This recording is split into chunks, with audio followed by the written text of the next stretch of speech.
Hey guys, welcome back. So we are in December 2023.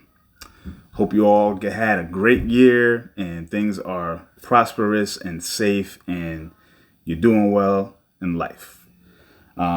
This video, I just want to walk you through my photography stuff, my setup, all my cameras, my lenses. I'm going to try to make it as concise as possible. Explain the reason why I have it, what do I use it for, and maybe you guys can share in the comments what you use and why do you have it and what do you plan to get in the future. So here's what I got. I'm gonna start with cameras first. Okay, so first I got an old GoPro Hero 2018. So this is 1080p video. That only, no 4K, none of that special stuff. This was a budget release by GoPro back in the day. I literally only use it outdoors on vacation for waterproof reasons. Don't use any photo modes on this, purely video. Also, when I'm training in boxing, I put this on a tripod outdoors. I got this little rig I made, so it's kind of like a tripod feet from a gimbal with a selfie stick and a tripod on the top, so I can kind of have it freestanding in the middle of anywhere and use this for some shooting, some training outdoors, because I train outdoors mostly with my boxing crew. And then at times I would also kind of mount it on a Gorilla Pod. I would take this off. This is a phone mount, but I would take it off, put it on this, and then wrap it around a fence or something solid to like leave it at a certain angle. So that's what I use it for. So GoPro Hero 2018. Okay. Next camera up is the Ricoh GR Digital 4. Not to be confused with the GR APS-C cameras. This is the smaller 1/1/7" sensor camera. So small sensor. This was the last small sensor version, the 4th edition, hence GR Digital 4. This one was the best one. This one had the dual autofocus system, kind of like hybrid autofocus, something like that. This is my daily carry. This is the one I carry in my on me every single day at this point. So no matter where I'm going, no matter what I'm doing, this is the camera that I will have with me when I'm not doing anything serious. Because I don't like to shoot with my phone as a photography tool. For video, like right now I'm shooting on my phone. I don't mind it because, it's not about buttons when it comes to video, especially when I'm in front of the camera, right? It's about usage and connectivity, things like that. But for photography, I like to have tactile control of the exposure experience, and this camera does it so well. It just has a great layout, a great feel in the hand. It's very small, lightweight. For those, street photography, great for that, obviously. Bright light, bright daylight. Bring it indoors and pop the flash on. Stick to 800. Maybe 1600 at times. If you want the party vibe with the dark background, hit 400, pop the flash on, and you get some great images for family, friends, parties, things like that. Just casual shooting when you're not really taking the time to do photography, but you want to be able to be ready if you want to shoot. So that's kind of how I approach this. Okay, so that's that. Ricoh GR Digital 4. Next camera is another small sensor compact. I really like small sensor compacts, especially the premium ones, which these are. This is a Samsung EX2F. Now this one, same sensor size as the Ricoh, but this was a backside illuminated 12 megapixel versus the 10 megapixel Ricoh. So this is a little step up in image quality in most respects. And also this has a zoom, so 24 to 80 zoom and an aperture of 1.4. So that's the claim to fame for this camera. The Ricoh had a 1.9, so that's good too. But this is a fixed lens 28, just like all Ricoh cameras have been, even the small sensor one that I just showed you. And this is a zoom range. So it has a 24 to 80, 1.4 to 2. I gotta get this right? I'm doing a video. To 2.7, 1.4 to 2.7. So I got, when I bought it, it came with this nifty lens cover that, kind of protrudes when you open it, so it's pretty cool. So one of the feature I like about it, besides the zoom and the lens, those are the two biggest things. It gives you a very versatile zoom range, standard zoom that's fast, but it also has a flippy screen. Haha! So very unique for this kind of camera when it came out is, usually the flippy screens came with ones that had viewfinders that were much bigger, but this is pretty much a compact and the size of like a Ricoh GR2. I think it's about the same size, but smaller sensor, has a zoom, and it has a flippy screen. So really like this camera. Only knock on this camera is that there's a button for right here on the toggle here for connectivity to Wi-Fi, things like that, which this camera is defunct for anyway, so you can't use the Wi-Fi. But it's there, and you can accidentally hit it. So you got to definitely shoot this camera with two hands, not to accidentally hit that button, because that's what I've been finding as an issue. But other than that, great quality. I like the form factor. It is very small, and still has a zoom. So, and good controls. You got a front dial, you got that back wheel. Very good. So love this camera. Keeping that for foreseeable future. And then we stepping up to the Fuji APS-C bodies that I got. So this baby, so I'm going to categorize the Fujis because that's really what they are. They're categories, right? This X Pro 2 is like my weekend sports car. It's sexy, it's fast, you like looking at it, and it's fun, right? It's also professional though. And this is my backup second body to my other camera, which I'll talk about in a minute. So this is the X Pro 2, 24 megapixel, great camera. Love the feel. When I'm serious on the street, this is the one I'm taking. I'm taking the X Pro 2. It's just like when I'm serious about straight photography, no video, just photography. X Pro 2 is it. Peak design, strap, round the neck, give me a 27 millimeter, 23 millimeter, 16 millimeter. Those are my street lenses, 16, 23, 27, and I'm off and running. If I want to snag a portrait, I might bring the 35 or the 50 f2, one of those two, maybe even the 85 Viltrox, but that's very rare. But street shooting, 24 to 40 millimeter equivalents is kind of like my range, and those lenses really complement this body for that. So prime lenses, baby. All right, so next camera. This camera is my work camera. When I get a professional job that someone is paying me for, this is the camera that I bring. But I also like to use it as a secondary street shooter whenever I want to mix it up from the X Pro 2. Alternative, I would say, not secondary, but alternative. So the XT2, the classic XT2. I got this grip on it right now. So I got this on, I don't know where I got this. When did I get this? But anyway, it gives it a little girth when I don't have the battery grip on. It still needs a little something for my hands. I'm a bigger guy, I need a little something to grab onto, right? So the XT2 is my work camera. This is the one when I do a paid job. This is most likely paired with the Tamron 17 to 70 or the Sigma 18 to 50. This is the body that's always with that, those lenses. And I use it a lot with the battery grip. That's what I like about the XT series, is I can juice the batteries up.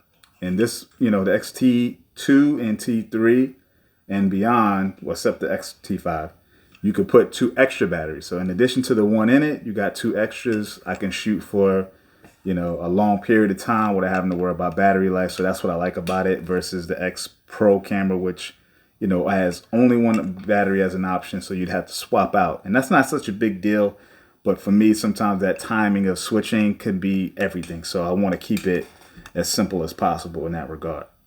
So that's that. XT2 is my work camera. So this is like my work truck, you know what I'm saying? When you want to throw, your pickup truck and you pick up stuff and you do work and you're a landscaper, this is the work truck right here. Cool. All right, so my next camera and my last camera, you've probably seen it many times as I talk about it a lot because I use it for YouTube, is the Fuji XS10. So XS10 is my content creation camera. So this is it kind of does it all. I use it on the street. I use it for YouTube. So it kind of does a little bit of everything. It's a photo video hybrid. I use it primarily with this lens, the 10-24. So this will be the first lens I talk about. So the 10-24 and the XS10 are like the marriage that sits in my basement and waits for me to talk. So when I'm not using my phone like I am now, I am shooting on this combination right here. So I just like it because it's simple, it's small, it's got a great grip. It's still Fuji magic in there. It doesn't have the traditional dials that the X Pro 2 and XT2 have, but still has the customization and Fuji simulations and all that stuff. So still as close to Fuji as you can get. And I just like it, just feels good. I used to have an M50, and the XS10 is what I wish the M50 was. So this made me just kind of go and get this lens. I'll get this camera. So, and that's that. So, well, while I'm here, 10-24, right? We're going to lenses now. So we talked about cameras. Now we're moving to lenses. So the 10-24, that's my vlogging / real estate camera. So I use this whenever I do a real estate job. I use this lens, and I also use it for vlogging, and I usually use it with lights, which I'm doing right now. I have 2 ring lights pointed. So one pointed from, this angle and another point from that angle, and shooting at f4, that gives me plenty of light. So some people would say, shoot with a faster aperture, but just feed it light and you're fine. And I think this is a very versatile lens. The zoom range is really nice, 10-24. And so, that's what I use. All right, so moving on to lenses. So let's talk zoom lenses first. So the Sigma 18-50 is the zoom lens I use for travel, some paid jobs, and I kind of share the space sometimes with the 17-70. 17-70 I use when it's solo, but 18-50 is used for events that I pair it with another lens. So this is kind of like a companion standard zoom. So 18-50 is great for travel, great for the pairing with the XS10, especially because it doesn't have the aperture ring, so it kind of fits that body the best. But I do use it on the XT2 at times when I don't use the battery grip. Then I would take this lens because it's lighter than the 17-70 for Tamron, and so that's what I use this for. So great for travel, also great for street. It's small enough that this could be the one lens for street. You don't need extra lenses. One lens, 18-50, is a very versatile range. So that's what I got. All right, the next one, just talked about it, the 17-70 from Tamron. This is my event photography lens. If I do an event indoors, at this point, it's XT2 battery grip 17-70. I don't use nothing else. One lens, one camera. I have the backup of the X Pro 2, but this is doing all the work. 17-70. Very versatile range, image stabilization.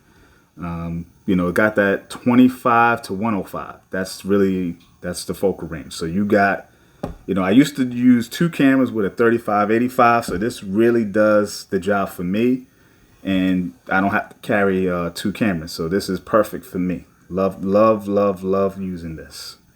So I don't really use it much for anything else, to be honest. It's purely an event lens. You know, it's like a do-it-all fast 2.8 event lens. So that's what this is for. So, and that's it. Next lens, newly acquired Tamron 18-300. So this is a super zoom. So very versatile on the street. I've used this with the XS10 mostly. Again, no aperture ring, so it kind of fits that body the best. But you could use it on any, obviously. But it feels good on that. XS10 has a good grip. This is not very. This isn't much heavier than the 17-70 or bigger. So feels very familiar. So that's why it kind of fits in my kit, and just does everything. Just has a great range. It's a 27-450. So that's really, really, really versatile. You don't want to carry nothing else. Bright daylight, you know, it's not a fast lens. It's not meant to be. It's an outdoor lens, and just shoot it. Boom, done. You know, all in one. Don't need to carry nothing else. What's more to say about that? All right. So now that's all the zooms. So now we move into primes. So prime lenses. Let's start from the shortest to the longest, right? So we're going wide, then we're going telephoto. So first on the list is the 16mm 2.8. This is one of my street lenses. So love using this. I love that wide angle 24, especially indoors. You know, you can get the room, you know what I'm saying? Fill the room, you know, get a group of people. You can get the shot and be right there with them. I love the, you know, fast, quiet, you know, nature of it. I used to have the 18f2, but it was noisy. You know, using this on a body that may be using video, you know, that didn't work for me. So this was the alternative, and never looked back. So I really love this focal length of 24 especially. And I used to vlog with this actually. Before I had the 10-24, I used to vlog with the 16, but found it on the desk a little too narrow. So the 10-24 worked out really well. So this became more of a street lens than it already was. So, and that's that. All right, so 16. So next on the list is the 23mm f2. Again, another street lens. My favorite focal length of all time is 35. So this is my favorite lens for the street. This is the first choice most of the time for the X Pro 2. I shoot with this a lot. This is my street lens. Vacation. I've taken this one lens on vacation quite a bit. Kind of made it an X100V in a sense, right? One lens to do it all. You know, I see at 35mm. That's like the middle ground for what I shoot. Then there's 24 and then there's 40. So this is the perfect focal length for me to really capture what it is I want in life. So that's my lens. This is my lens, 23. Drop dead. All right, next lens. The pancake, baby. I love pancakes. So this is my second favorite lens after the 23. Is the 27mm 2.8. This is a pancake lens. It fits the X Pro 2 perfectly. This is the second version with the weather sealed body and aperture ring. So perfect fit for the X Pro 2, which is also weather sealed and has the aperture ring. The first one didn't have the aperture ring, and I did have that at times, but I didn't love it. But when this came out, I was like, this was the perfect upgrade. I just wish that they did a quiet autofocus. That's the only thing missing, quiet autofocus, so that you could use it for video if you wanted to. But just carry the 23. To me, these are the 1-2 punch, right? I love a pancake. It makes things slim. This is quiet, best focal length. So 27mm WR. All right, so now those were my street lenses, right? So now we're moving into what I call the portrait lenses, the portrait primes. So next up, 35 f2, right? This is kind of the start of a portrait for me. So this is like a versatile wide angle lens for portrait in my eyes, like a nifty 50. I can be, you know, right in the mix of a full body to a headshot. You know, if I only had one lens, this would give me the versatility to do a decent portrait with the least amount, of distortion, and, you know, right, starts the portrait focal length for me. So I don't love 50 millimeter. That's not my favorite focal length, but for portraits, it's probably the most versatile. If you only could have one lens on you, you could make it work with this, you know, to get the environment, to really isolate somewhat. If you get close enough, you know, it really kind of works in that sense. So that's why I use it for that. Next up is the 50 millimeter f2. So now this starts to get a little bit tighter, and this really is a great lens, underrated at that. If you notice, I use only the f2s. I don't feel there's a need to go any faster for what I like to do. I'd rather go longer, not faster, especially if you're talking about portraits, right? So f2s work for me. I think this is a fantastic lens.